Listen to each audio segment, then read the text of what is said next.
આજે કતલની રાત અને આવતીકાલે તાજિયાના વિસર્જનના કાર્યક્રમનું આયોજન કરવામાં આવ્યું છે. શહેરમાં 196 તાજીઓ જુદા જુદા વિસ્તારોમાં સ્થાપિત થયેલા છે અને આ તાજીઓને વિસર્જન આવતીકાલે સરસિયા તલાવ અને અન્ય 9 જગ્યાએ થનાર છે.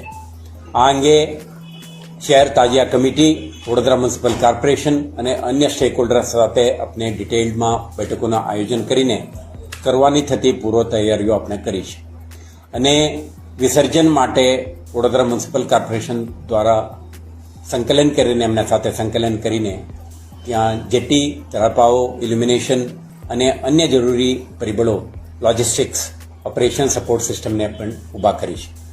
આજે અને આવતીકાલે યોજનારા કાર્યક્રમ માટે વડોદરા શહેર પોલીસ તરફથી આપના તમામ અધિકારીઓનો ડીસીપી, 13 એસીપી, 2000 જેટલા કોન્સ્ટેબલરી, 200 જેટલા સબ ઇન્સ્પેક્ટર, ઇન્સ્પેક્ટર કક્ષાના અધિકારીઓ આમાં ભાગ લેનાર છે અને સાથે સાથે બહારથી પણ એક ડીસીપી, 7 એસીપી અને 15 પીઆઈ, પીએસઆઈ કક્ષાના અધિકારીઓ આવેલા છે અને સાથે સાથે 4 કંપની એસઆરપીએફને પણ તૈનાત કરી છે.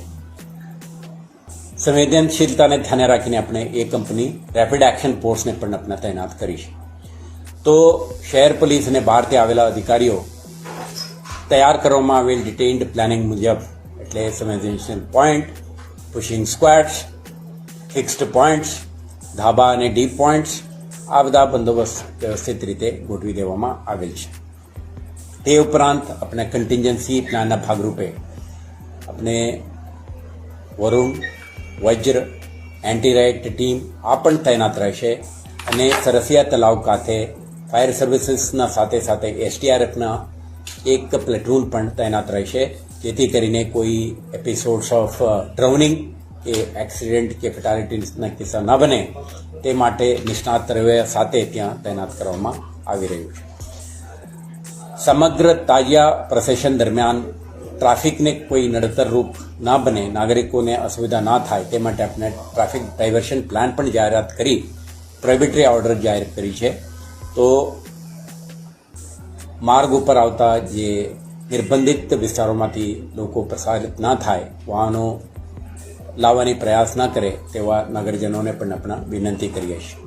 સાથે સાથે જે તમામ બંદોબસ્ત વ્યવસ્થા દરમિયાન પણ કોઈ પણ એમરજન્સી, કોઈ અકસ્માતના કે હેલ્થ એમરજન્સીના કિસ્સાઓ બને, નાગરિકો ડાયલ 100, ડાયલ 112ના માધ્યમથી આપણે સંપર્ક કરી શકશે.